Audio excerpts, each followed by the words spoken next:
All right, welcome back, ladies and gentlemen. We just had the biggest upset that we've seen so far in amateur from two teams that have been going 3 years in a row in the making with different rosters, different iterations. But now I like this series because we get to return to the heart of amateur. Teams of five grouping up, no org sponsoring them, throwing down. Both these teams made top 8. No team for the second time. I'm excited to talk about this one, and joining me for this series is going to be Smacks, and also the head coach, University of St. Thomas, former head coach of Radiance from the first OQ as well, Nova. Nova, how you doing today?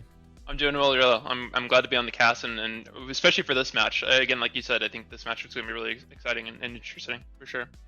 Yeah, we have two teams that have booked their tickets here, earned them rightly, fairly, and a lot of stakes on the line as Ginger Turmeric playing for their PG lives. This is the second series of the day on twitch.tv/academy. I believe Taco Gaming versus Wildcard Aces are also underway on the secondary stream, twitch.tv/unified live. Go check them out too. If you got two monitors, support amateur. Also, another really good series. Wildcard Aces are also playing for their lives. If Ginger Turmeric do win this series, Wildcard Aces have to win to control their own destiny. Enough said about that series. Let's dive into this one. I want to start on the side of no team, and I'm going to throw it to our special guest first. We have to notify the fans at home of a roster move. Scooped, this was planned. So Scooped had outpatient jaw surgery. Now Scooped is doing fine. He's posting funny tweets about him looking like a chipmunk. But it does mean that no team is playing with a sub. It is going to be Qualifier slotting into the bot lane. And Nova, I know that one of the big questions that we have, this is the king of amateur. He's making his return to bot. It's a temporary situation. No team did get some practice with Qualifier playing bot. But a big question we have going into the series is what sort of champion pool is Qualifier going to be breaking out? Yeah, I mean, 100%. I feel like anytime Qualifier is an amateur, like every other team is just terrified, and it's for good reason, right? You just kind of look at the guy's history, and you're like, yeah, he just wins everything, right? But going into this match is going to be different because he's obviously playing on a different role, and he's also just playing on a team that he's not a starter for. What the really big question for me is he going to be looking to transition more into the marksman champion role, right? Is he going to be picking the Caitlyn, the Jinx, what we're really used to seeing? Or are we going to see him kind of change up the game, right? We do see like Team Ambition last OQ, they were the ones pulling out the Seraphine Sona and kind of switching up the game a little bit. We also know that teams are really playing like the Victors and the Karthus and sometimes the Vigar, right? Which Vigar, again, is not really outside of Qualifire's champion pool. So if we're really talking about this match, I mean, especially we obviously want like Scoop to get better, but it is really exciting to be able to see Qualifier come in back into amateur on a different role and how he's going to change up the game. It affects not just Qualifire's champion pool or the bot lane champion pool for the marksman role either, because for Jashuka, he's been playing a lot of enchanters, and typically those pair best with the marksman style that we've seen from Scoop. So depending on what Qualifier brings to the table, maybe they do want to have a bit of a shift there. Like you said, Cubby, they have been practicing. They didn't know that this was going to happen once they qualified for the playoffs to get to this point, of course. So they've had some time, but those adjustments can potentially be hard. Qualifier wasn't playing for the past few months on an amateur team, stepping in for the primary purpose of getting into Champions Queue, which he did. Now he's actually going to have that active role on the squad, and it's not quite the most comfortable position for him. It's definitely a twist coming into this series, especially in a series where no team was pretty heavily favored by the community. This gives Ginger Turmeric a lot more hope at trying to control their own destiny, but I still want to kind of get into the meat potatoes about how these teams got here. I want to keep our focus on no team. Nova, I think one of the things that no team does really well, Niles even highlighted it in his other interview, these guys love the team fight. Yeah, most definitely. I mean, it's Niles mentioned in his interview, they really do like to play these scaling comps. And then, of course, if you're not able to do very much into scaling comps in the early parts of the game, they're just going to make sure that they win in the later parts of the game, right? You see the Rise, you see the Jinx, the kind of things that, you know, once it reaches a certain point in the game, they're just terrifying. And so it is going to be interesting. Again, are we going to be able to see that same style, even if Qualifier is going to be subbing in, right? Or are they going to maybe transition to maybe like an earlier style team comp where like we'll see more action towards the ball lane or more interaction with Griffin and news laners, right? So yeah, it'll be really interesting to see how they transition with that. Yeah, and then on the flip side, I want to start talking about Ginger Turmeric a little bit. We've seen some wild compositions from this team. And frankly, some have worked, some have not. And this was a team that also, they got out of the group of death. This group, every single game went to 3. They had to overcome Evil Genius's prodigies in order to get here. This is a battle-tested squad, even though it's only their first OQ. They did not compete in OQ1. This squad actually feels battle-tested going into this series, and we'll have to see what they look like playing a team outside their group. They had to be Evil Genius's Prodigies in 2 separate series to get to this point in the playoffs. And we've seen a lot of very recent games from them because all of those series did go the distance. 9 games it took for them to get out of the Group B, Group Banger as it is colloquially known. And yeah, like you said, they've had some really weird drafts as well. They're big fans of Senna for Duo King. They've played some Trundle top lane, some Brand mid. They've done it all. I mean, we'll have to see if there's anything new being brought to the table. Nova, I know that you're always a fan of some of the Senna lanes bot too, even if it's, not Senna Cho'Gath or Senna Scion, but we're still really preaching over here. I know we're running out of time. Got to get through caster predictions. Not you guys yet. We got to check out what the field thinks yet again.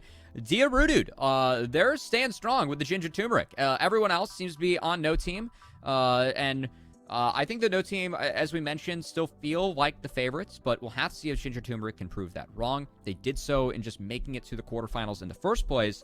And now I want to dive into the predictions that we have on the desk. Nova, you being our special guest, going to start with you. What do you have for the series? See, I'm going to say it, but I'm really confused now after the last one. I do think no team is going to take a 2-0, but 100 Thieves taking that upset last time, now I'm just not sure. So I'm going to stick with 2-0 no team, though. It's been a pretty standard tournament until this week. And this week, everything's been thrown out the window. Smacks, are you sticking with no team, or you got some spice for us? I am going to go no team. I'm going to have it being a bit closer. I thought that this one was going to be the series on this stream that went the distance. Turns out we might be both of them at this point. I have a lot of faith in Ginger Turmeric to be able to be competitive in this one, and their group definitely shows that, but no team have my confidence to take this entire series for sure. I had so many questions when I heard about the rule swap, because I think that Scooped has actually been one of the most slept-on players in the 2-0 queues. I think that he has really been fantastic as an AD. But Qualifier is the king of amateur, and this guy has always answered every question I had. He always liked to, throw out in interviews that spice, like, oh, I was asked to role swap to top, AD, and support. Well, guess what? Now he has the chance to prove that he could do that now playing AD. I'm curious to see what champs he picks. And I think that no team, they're really killing in the team fights. I'm a huge fan of Griffin in the jungle as well. I think that they're going to be okay today. But we'll have to see if everyone else thinks differently. And before we hop into that series, you can also share your thoughts with the broadcast. If you tweet at us using the hashtag #WeAreUnified, your tweet can show up on twitch.tv/academy. So do you think that Ginger Turmeric are going to win? Do you think they have the best team name of the tournament? This no team, is that actually an NFT for the profile pick? Who knows? Maybe you know. You could tweet at us and tell us. Now, it's going to be enough from us at the desk. Got to send it over to Travesty and Rebel Fox, game 1 of our second series of the day. Thank you to our fantastic desk. As always, we are ready to get into our second series of the day. I'm Travesty. I am joined here with my co-caster, Rebel. Rebel? Let's see another exciting one. That's what I got to say. It's going to be really hard to top what happened in the previous series, but I have a lot of faith that this game, once again, is going to be able to deliver.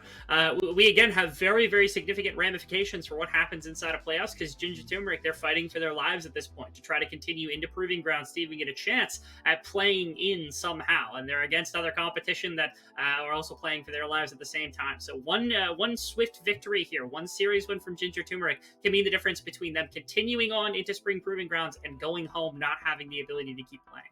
And what an interesting situation that they throw themselves into. They're going against no team, a team that has had a lot of people's eyes and also has been making sure to remind people to stay hydrated.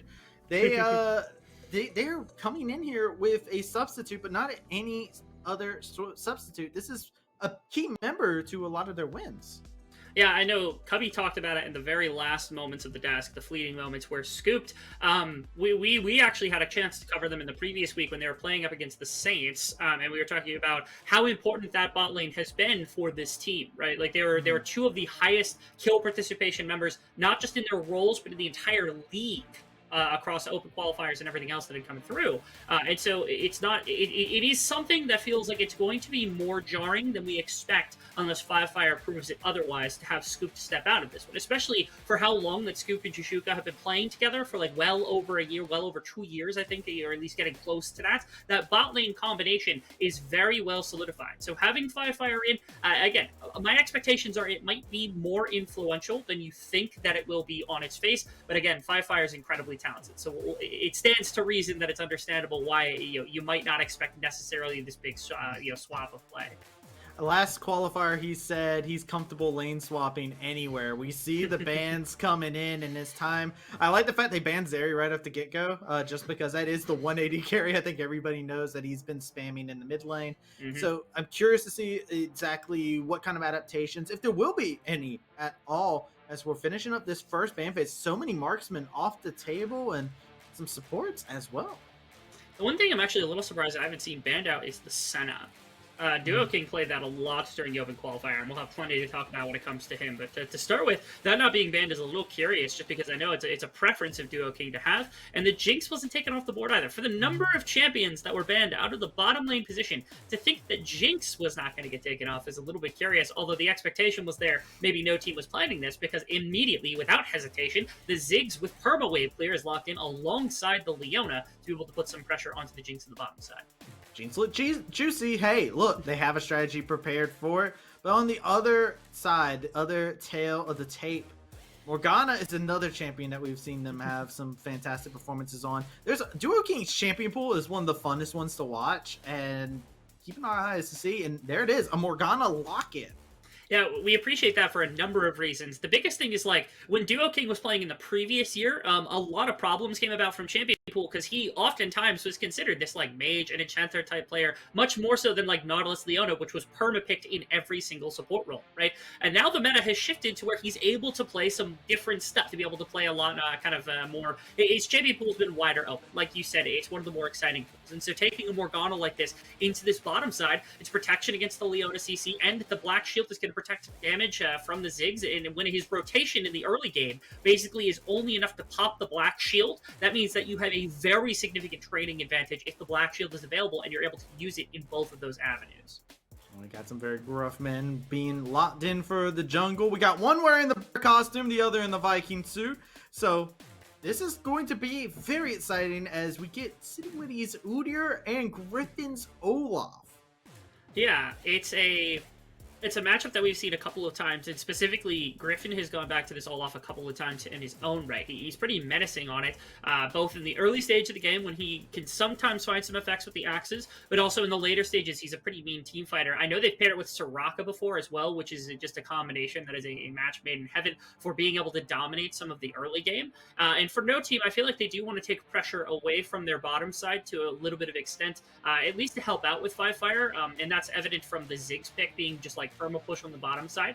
And so having this incredibly powerful 2v2 in the mid jungle helps you control your map a lot better than what you'd normally expect. And so I really respect that they're willing to maybe go to this type of pick. I wonder if GTG gets out in front of it, or GTC, my apologies, gets out in front of it. I love the Anivia ban as well, because this is something that DNA exclusively plays. I am going to miss it because I love the champion, but it makes sense that they don't want anything that's going to be able to punish if you were to go for something Enchantery, and Anivia is going to be able to solve really easily against types of champions like that. It's an art form in the hands of a master. Unfortunately, that master will not be able to take that brush in game number 1, but we are done with ban phase 2. Curious to see what NFT decide to grab for themselves. I'm assuming something towards that top side, right?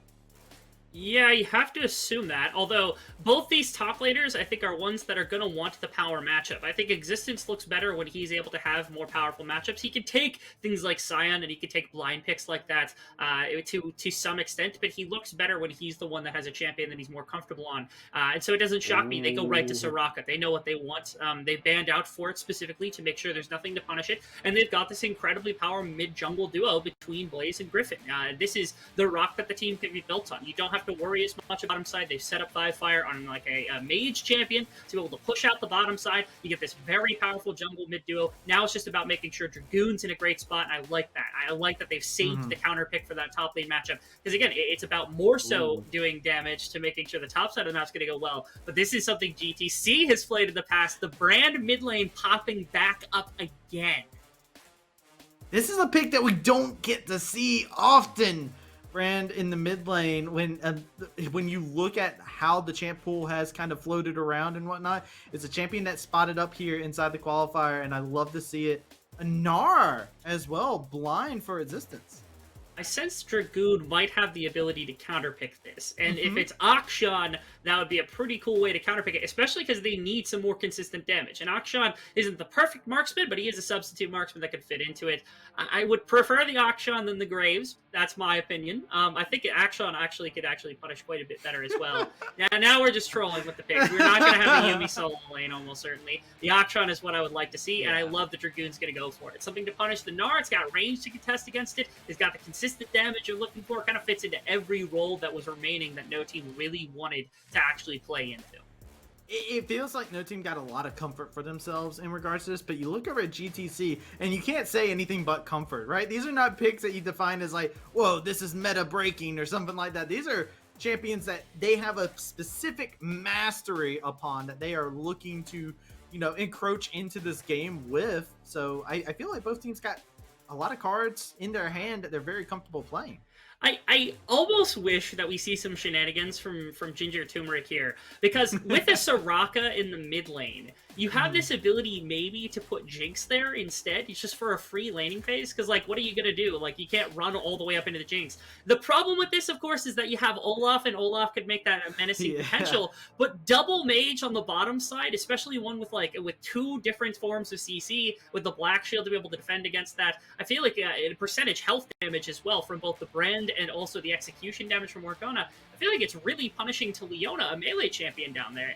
The possibility, at least, is in my brain. I don't think they end up going to it. They'll probably just take the free laning phase for the Brand for the most part, and hope that he's got the wave clear to contest against what the Soraka is about to bring inside of that laning phase, because it's going to be difficult for the Brand and Udyr to compete in the 2v2.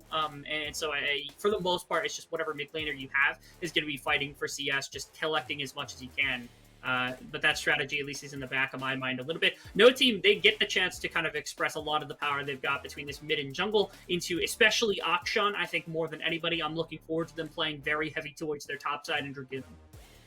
I'm looking forward to Dragoon being able to pop off inside this game, really and truly. This has been a player that I've been hyped about for quite a bit of time. I want to see what they can do one side of it. It seems like they kind of fall under the radar. I know we had a conversation on the desk about Scoops kind of gets underrated and whatnot, but Dragoon's a player that I feel like gets underrated as well. Think about it. Out of Scouting Grounds, the previous one, he came away with a medal around his neck, right? He was #1.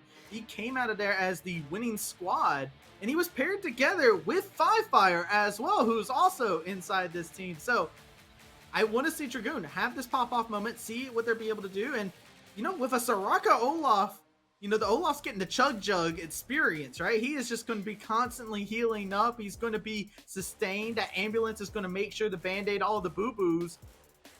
I feel like this could be a very interesting game if NFT are able to pop off. Thinking about how these drafts played out, look how crazy that these are, right? We don't get Morgana support very often. We don't get Brand mid lane ever. This is the only team that can do it against. And against no team's got this pocket Olaf Soraka mid jungle combination. Dragoon's got a really interesting pool of champions that he likes to play in terms of carries on the top side. So they've put together really interesting drafts that we don't get to see very often, that get to clash against one another in significant ways. It feels like Ginger Turmeric, they're playing for team fighting really heavily. The Brand is valuable in that regard. You have a Jinx, that's always going to be the goal for the Jinx, and then Existence desperately wants to not be abused in the laning phase as often as possible. It wants to get out of there as the Gnar pick, and so I think no team is actually better off just constantly pushing, making sure that these lanes are there as often as possible to make sure that Griffin can kind of run things the way that you'd want on this Olaf pick, especially when you've got the pocket Soraka, like you said, the ambulance following him around to fix up all the boo-boos that he would ever want. It feels like Griffin can actually do a very significant portion of damage to this game. This is a youngster too. We saw one in the previous series with Sniper on the top side, who had a really good set of performances against Niles, and now it's Griffin's turn. He's got to substitute AD. He puts a little bit more of that carry potential on his shoulders, and this is where the team can really show that he's definitely one of these fantastic prospects that we've got this year. Rebel, I'm going to pose a question to you. Mm-hmm. Who do you think the first person to get bear slapped is going to be? First person to get bear slapped? Can I say red buff? No, we can't say a buff. That is a cheat right there. First person to get bear slapped. This is interesting. It really stinks too, because Akshan is range, so it's tough to say that that's going to happen. You've got Soraka range. I have to guess Olaf, but if we're jumping into a game like this, that's going to have to be my basic prediction. Okay. All right, here we go. See who gets bear slap first. But we're in game number 1 here, ladies and gentlemen, between Ginger, Turmeric, and No Team. These squads are looking to line up on the Rift. It's usually a treat when we get like one champion that's just like off kilter, and here we get so many, and you gotta appreciate that, man. Like you really have to appreciate that. The thing I really wanted to dive into most was actually the brand, because I got to see this game in kind of hindsight, but I didn't get to see it live, which was upsetting to me. And so now I get DNA to throw it out in front of me live. He's got so many of the champions that I love inside of the pool. The brand and the Anivia are two of my absolute favorites that never get played. Here, a 5-fire, he can't stay away from the mid lane. Already, he can't stay away from He just can't quit it. He just gravitates towards it immediately. There's a natural attraction there. A gravitational pull, if you will. I also want to bring up, too, we have an Ignite Akchan top lane, and we got this double TP from the Ziggs and Soraka, so I'm keeping my eyes posted on how they move around, as well as a phase rush Ghost Udyr. This man's going to be speed itself. Schmoovin, if you will. Yes. He's actually heading towards bottom side. Oftentimes, you can see this effect. You're playing towards a Ziggs and a Leona, which might be a bit problematic to try ganking for. But here, City Witty, I guess, decides that this is the direction that he wants to take the jungle path, and maybe expecting for Griffin to attack towards the bottom side a little bit. There is the melee champion down there, which is kind of nice. One of two. He's in Leona, so maybe that's the best to interact with the Udyr. So if I'm allowed to make my prediction, perhaps it's Chizuka that will be the first to take the bear slap, but we'll see. It's just a full clear pathing right now from City Witty, I think, in an attempt to match what Griffin's going to be able to do on the Olaf pick. I love the fact that you bring it up into the idea of like, oh, there's two there's two melees, and it's just like, oh man, feels bad for Udyr all of a sudden, as he's got his work cut out for him. He's got to take some unique pathing to bend around. You can see him going over standard starts from these jungles, and you can see on opposite sides of the map, you do see the shoves happening. You can already see the Soraka mid feeling the damage that is the free trades that Brand can have inside of a minion wave. Kind of nice. The range also close enough where, DNA, like you said, when you hit one of these abilities on a minion, you get the expanded range for the E, and it makes them surprisingly adequate at trading through a very far distance. You can't take Qs, though. That's the one problem. See, taking Qs, I know Smax has been the one that told me this off the time, is like, if you get hit by that ability, you lose. That's the way you play against Soraka. If you get hit, you lose. If you don't, you're good. And so this is just a matter of being able to dodge out on the Qs, especially with the E being the only thing you consistently hit in this particular laning phase. You're going to probably max it as DNA. If you want the trade damage, oftentimes Soraka's probably not going to be around to really do all that much damage, because you don't have to worry about getting every single flake of CS in the mid lane. But if DNA is going to play for the laning phase, you're going to max E, and that chip damage, it basically gets cancelled with Q. So you really do have to play very carefully around that star call coming through from the Soraka to make sure that your damage is landing, and you're going to force Blaze out of situations where you'd be able to take a roam and really be that pocket healer for Griffin. That's also an interesting thing too, right? Brand is a combo mage, and what's one thing that every combo mage hates? It is a combo breaker, and Soraka comes with that in her kit, with that silence field. So it's a point and click silence. Have fun with that. It's a big little AoE thing. Hard for the Soraka to miss on you when you walk up. Udyr trying to see if they can find a moment, but Scuttles have been traded, and Olaf is already down here in this bot lane, but the Grain will stay safe. Making attempts on opposite sides of the map. The back timers were kind of shared there between City Witty and Griffin, where Griffin goes for Lucidity Boots to kind of spam more Qs and such. But the first clear was meant towards top side, and again, it's an attempt to maybe start the Akshan on a pretty good foot. So didn't come to fruition, just pokes his head into bottom lane. Things are going fine. Farm's pretty even down here, a little bit of advantage for Lagrange, but that's about it. The pushing power is always going to be there for this team, so I am expecting Dragon Control to kick off very quickly. In fact, if Griffin wanted to, he could probably turn directly on mid lane, help push this out, and then go back down towards the Dragon Pit, because Udyr is on top side right now. They don't have vision of him, but if they spot him on the Raptors, which Griffin will right now, this is a possibility to open up. There we go. He's looking to get that Phoenix stance. Is going to just trade around, take away some chickens, and it'll be just a steady retreat. No bear slap onto Olaf there, though. No, I think it wasn't many Raptors. I don't know how many exactly, but it ended up just being 3 CS traded between the two. Because one went on to the Udyr and two went on to the Olaf. So somebody got a portion of some of those Raptors, but it's nothing too crazy. Griffin's just going to continue the full clear to the best of his abilities. The brand being able to step out of lane, like you said, I think it's the empowered E, the empowered ability to clear out waves in the mid lane. That's forcing the Soraka back at least a little bit. So this mid jungle isn't quite as powerful as they wanted to be to kick off the game. Olaf still a pretty big menace. You really wants to play towards this Gnar. This is a huge potential to be able to capitalize on, to set Akshan onto a good foot, and it's a place where you can very easily try to abuse a very weak champion when it's just the Minimar sitting here. The level 6 was achieved, but they spotted him on that ward, so now down towards the mid lane, or at least towards the Scuttle Crab. Yeah, just wants that crab. And interesting thing to keep note of too, I want to look over towards the bottom lane. This bot lane of Ziggs Leona hasn't had to eat a single biscuit or drink a single potion inside of this lane. Yeah, Firefire's on full build.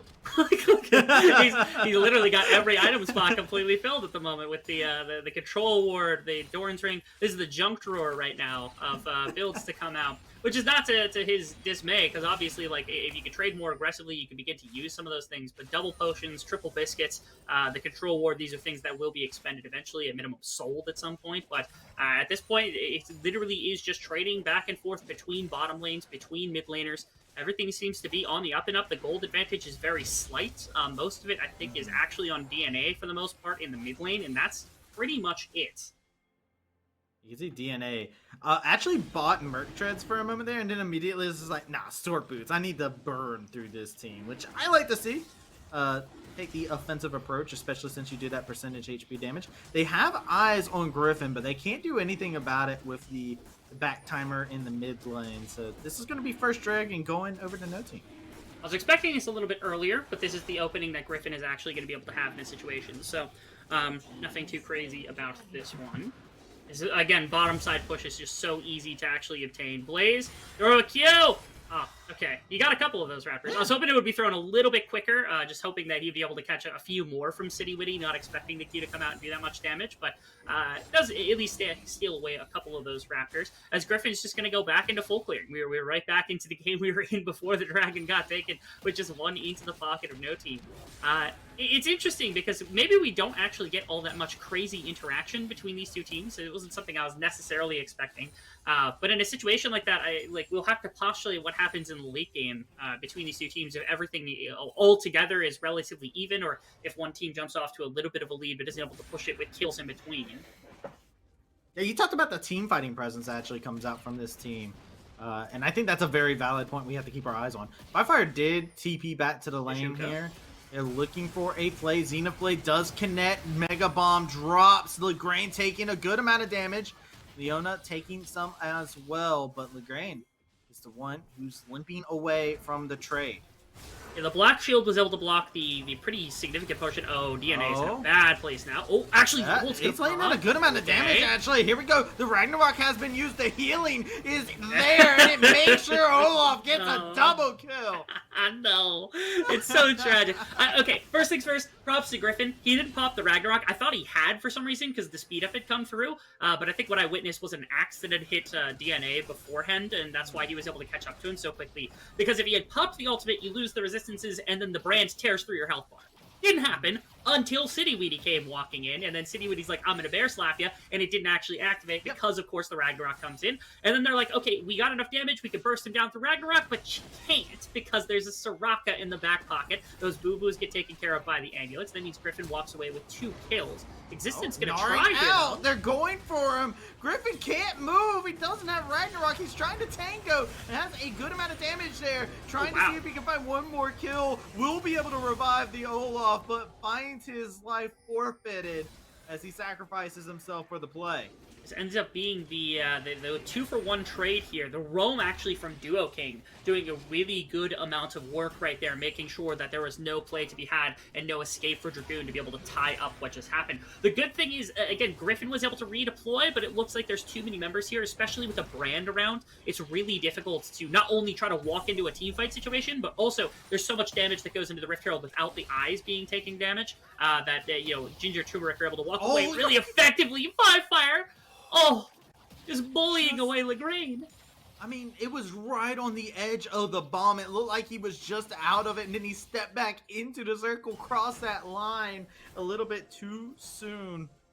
That was a terrifyingly close situation, but something else that's terrifying is DNA's lifespan, as Griffin is looking I've to seen this one march before. forward, looking to continue this. The silence comes in, and we've seen this play happen already. It is another kill for Griffin, and while this all happens, Ziggs gets the bot tower 10 minutes in.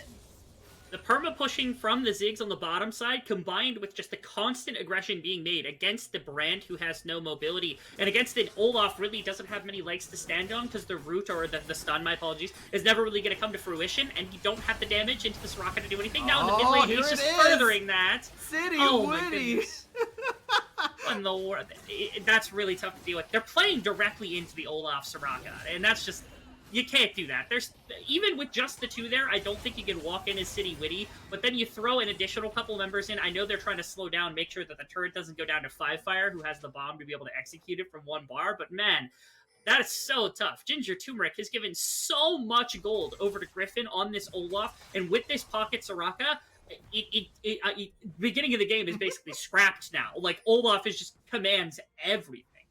Duo King roaming up to topside yet again. Dragoon in a terrible situation, but does not get hit by the binding. He will go Mega. He will throw Dragoon away from the tower. Can they melt him away? They break the zip line. The wish comes through. Dragoon's just trying to live, man, but he will eventually fall.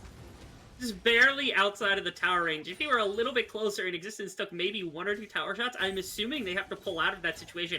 They CC'd him for so long, Existence, the Black Shield. Okay, again, the blocking of magic damage isn't something the Black Shield is usually used for, but against the Ziggs, it is a pretty valuable tool. You can see it right there as the ultimate. Wasn't going to kill off Existence, but was going to do something in that regard.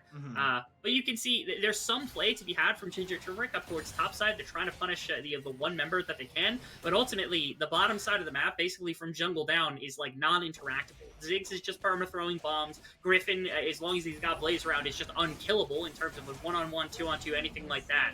Makes it so hard to actually find anywhere for Ginger Turmeric to make plays around the map. Now they're down 2 dragons and 3,000 gold. They're going to lose mid tower as well.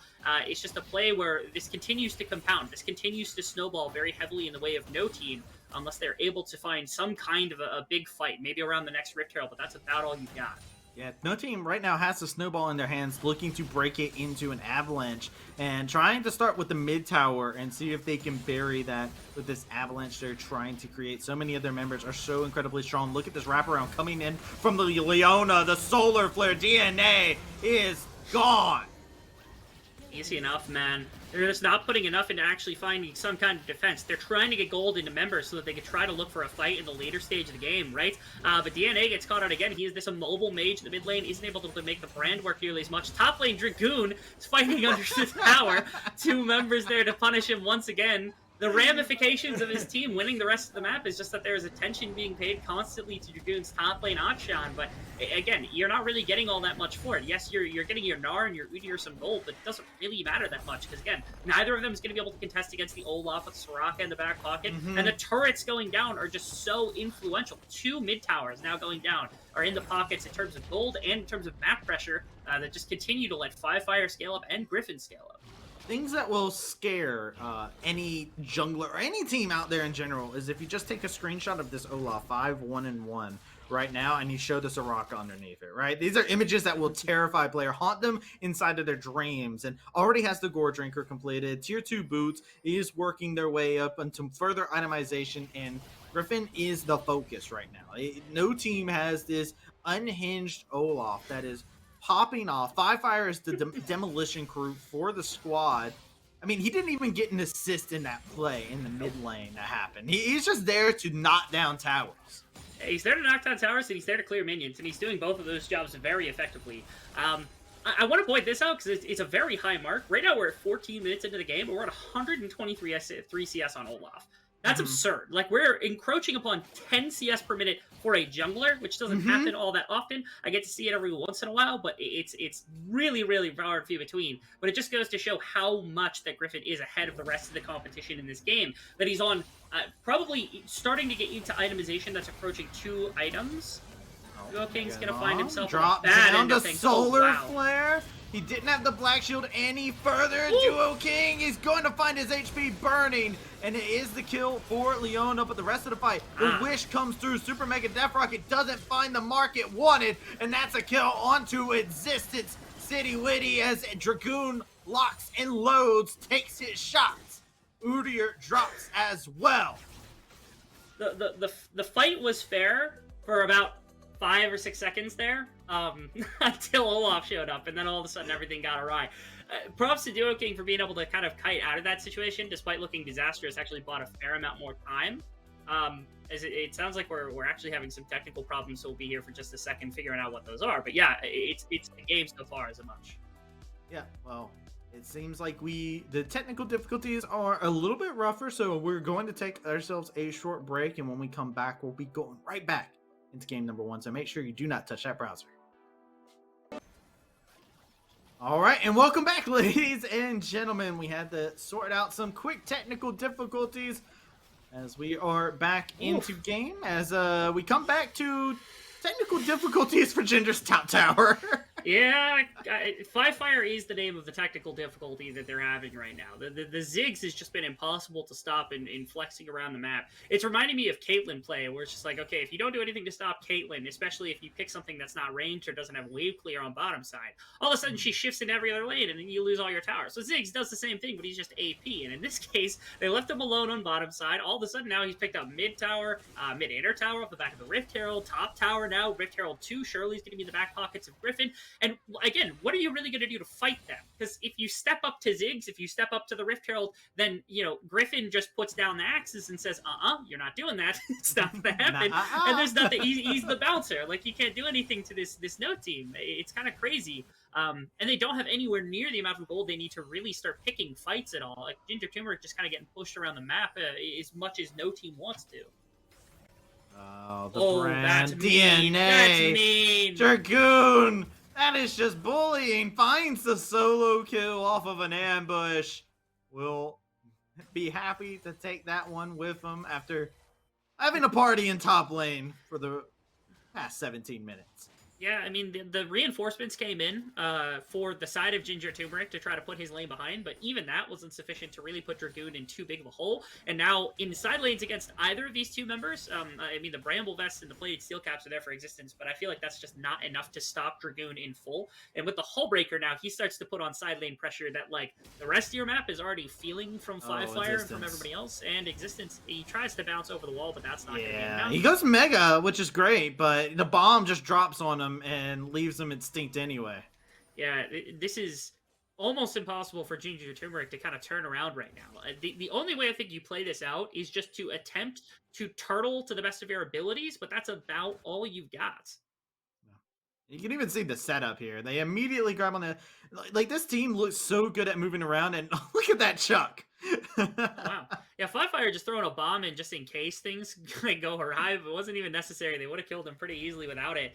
And Jisuka was actually even positioning for the flash to come through. So, like, they were ready on all accounts. And now, Shirley doing some damage on the bottom side of the map. They're going to be able to get probably the tower. W not quite close enough. Yep. Oh, he actually had it down. Oh, wow. Good on Qualifier right there. He hasn't had to play the marksman role particularly well in this game. He's on a Ziggs and he's playing in bot lane, but all he's really doing is just kind of moving around the map, throwing down bombs. Like, not to say that he's playing poorly. He's not playing poorly by any standard. He's playing optimal Ziggs. He's playing optimal Ziggs, and he's not playing bot lane. That's for sure. Bro, Bomberman would be very proud of him. Let's just put it that way. Something else.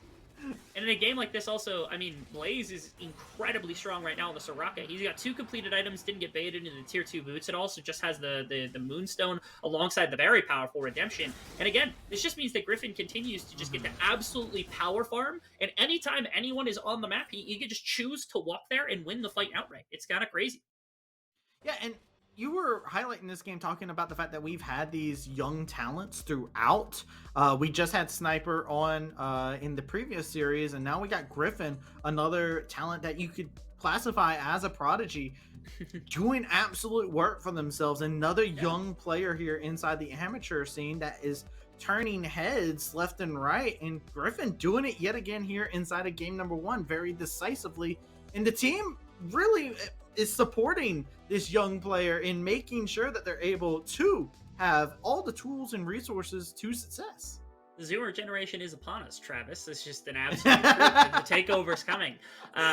Biggest thing about this team, I think, walking in also that we wanted to talk about for No Team was that there have been times where I feel like they have not been able to prove, at least in my eyes, that they have been just an absolute number 1, number 2 prospect team, right? They're consistently taking a top 4 seed. Last tournament they got put out, I think, earlier than they would have wanted to, without being able to contest in that quarterfinals matchup. This to me is a pretty big statement game, and again, being able to contest, you will go on and you'll play Maryville instead of 100 Thieves, and if you go to finals and you're able to compete against whoever it is on the other side of the bracket that you compete against for that number 1 spot, it's a lot bigger than anything that they've done so far. They've done well in open qualifiers. I think they went 4-1 twice. Again, making playoffs and getting to top 8 is not a easy feat to accomplish, but for No Team, our expectations are so high for them. We're like, okay, this should be like a top 3 team inside of amateur guaranteed, and they should be probably competitive at proving grounds. And here they are actually, I think, proving that a lot better to me today, especially with a substitute. They showed their tenacity and their creativity to be able to get somebody like this into the roster without even skipping a beat. Yeah, this is something I was really wanting to see. I want to see No Team moving around the map consistently and playing a clean game. It's something that we've been missing out on, and they're establishing that right now, while Ginger, Turmeric, they're looking for the angle to get a team fight going. They're never able to do it, though. Duokin gets picked off yet again. We have not had a straight 5v5 fight for this team this entire time. No Team just keeps picking them apart. Yeah, really easy for them to do, too. There's people poking into areas, trying to get some kind of ground against No Team, but again, it's just impossible to find somebody to even fight at this point. Dragoon's shoving them back. He's wrestling for even their blue buff at this point, but the Baron is going to be easy enough to take. It's such a fast Baron from Griffin, who also had Spirit Visage, by the way, just for, I think, insult to injury, that now he gets enhanced healing, and there's no heal cut at all on the side of, I guess Existence has some, but, like, that doesn't count. Amblevest doesn't count, because he doesn't have to auto-attack him, so it doesn't matter. So this is a position where No Team, I think they're just waiting to round out a game like this. Like, they really are just dramatically more powerful than Ginger Turmeric, and Ginger Turmeric don't really have tools at all to be able to compete to get back into a game like this. So we're just waiting patiently for game 2. I wonder how long it's going to take. The Baron buff should definitely help with that process to some extent. They're waiting in a death brush, but no one is anywhere near here. No one's anywhere near here. It's a very interesting scenario. You can tell that they're looking for plays that they can possibly find them, but I mean, even like the DNA, right? Like, look at that. He's half HP. Qualifier put in some damage onto him with a Mega Inferno bomb. They're forced to give up all their inner towers that they have left standing. Inhibitors are going to be the next target. It's a very scary world to be inside of. I feel like Ziggs has gotten every single tower as well. Yeah, Qualifier, I don't know if he's got some sort of grudge against the map, but he appears to not like anything. Oh, okay, here we go, into the back line. Okay, yeah, the Ragnarok has been used. Solar Flare as well onto DNA. The immobile brand gets punished. The Super Mega Death Rocket doing a good amount of damage. They're also able to continuously get that flame bouncing back and forth. And look at Lagrange. He is going to be getting resets here, getting excited and pushing the advantage on forward. The Rockets are speaking true. The Zap just barely missing. 2 kills in quick succession, but look at all that they had to give up for it.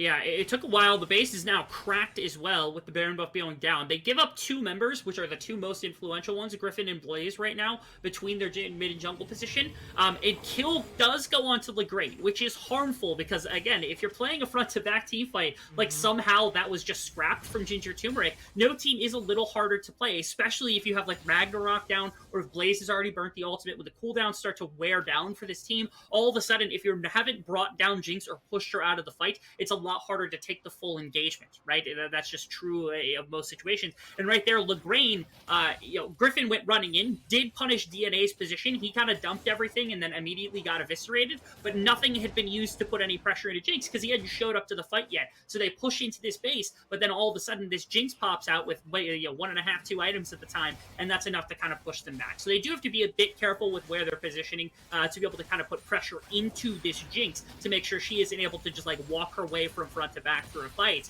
especially when your cooldowns are down like that. But ultimately, it doesn't actually make that big of an impact. More importantly, the base is broken. A very scary thing too. Baron buff is about to run out, but Hey, you know what is up? Soul is up, and Olaf can solo that easily. Nobody can contest this. So this is Dragon Soul going over to No Team 24 minutes in. Cloud Soul doesn't make this game easy either. This is an Olaf with Cloud Soul, with Ragnarok, he goes zooming around. Soraka loves the move speed as well. Here we go. On Watch the Dragoon. bot side, they're doing a lot of damage. Ashan He's gets alive. the redemption. The wish comes true. Dragoon stays alive for so long. The rest of the team can join up. Dragoon fires off a couple shots, and it looks like nothing even happened to the lad. Absolutely insane healing coming out from Blaze right there. The combination, the stack up of the Wish alongside the Redemption was super good to be able to kind of convince them that they had damage for. Now DNA gets jumped onto again. You don't want to get too close to this Viking. He's got so much He is healing. unstoppable, unkillable, and they're just lining up the kills over and over. Oh. As it is going to be this mid inhibitor to fall. They got the bot inhibitor. They're going to look to set their sights on the game in 25 minutes in. It feels really heavily like this beginning of the game was so quiet from the side of Ginger Turmeric and No Team that they were convinced that things would stay that way. But as soon as No Team started making aggressive moves with this mid-jungle combination, all of a sudden things went completely out the door, and Ginger Turmeric just didn't have a response in the slightest. They were like, what happened to the beginning of the game when no one was interacting with each other? Doesn't matter at that point. Doesn't matter at that point. Griffin got too strong. Griffin started taking over the map. All of a sudden, everybody across the board was like looking for action, looking for towers, things like that. As bot lane got broken out, the only strike back they had was against Dragoon, but that didn't last very long either. And eventually, you don't have healing reduction, or at least you didn't have much healing reduction. I think a Morello was there at the end of the game, or an Oblivion Orb, something like that at the end of the game. But outside of that, it was just a slaughter. The healing was preventing anyone from taking damage over the course of the fight, and that's all that was necessary. Props to the side of No Team being able to bust out one of their kind of classic combinations in that mid-jungle, and to incorporate Qualifier really effectively with that Ziggs pick. He did so much structure damage that game. I kind of want to see a graph of just the structure damage to see how much he actually did. I mean, I think we also got a question answered of like, how does Qualifier fit into this when they take out a member of their team that is very important? Well, yeah, he'll just be 100% participation in towers destroyed, right? Yeah. Yeah, just don't put him in the bot lane position. Like, if he has to sub for bot lane, like, just doesn't matter. Put him on something that pushes literally so hard that he's anywhere but bot lane. And put him with literally one of the best bouncing squads of all time. Again, like Olaf Soraka, that 2v2 is so disgustingly menacing that you can't compete against it in the early stage of the game. So Ziggs just sits there and throws bombs at towers, and it's like, oh, you want to mess with him? Nope, and that's what Olaf's for, right? The bouncer is the perfect analogy in this particular case, and it worked so many times over the course of that game. There was no slowing down. Again, if they go to full team fighting phase, I think there's a chance for Ginger Turmeric, but there was not a chance in the world that No Team was going to let them get there unscathed, and that absolutely wasn't expected. It looked like Ginger Turmeric weren't ready for that kind of aggression.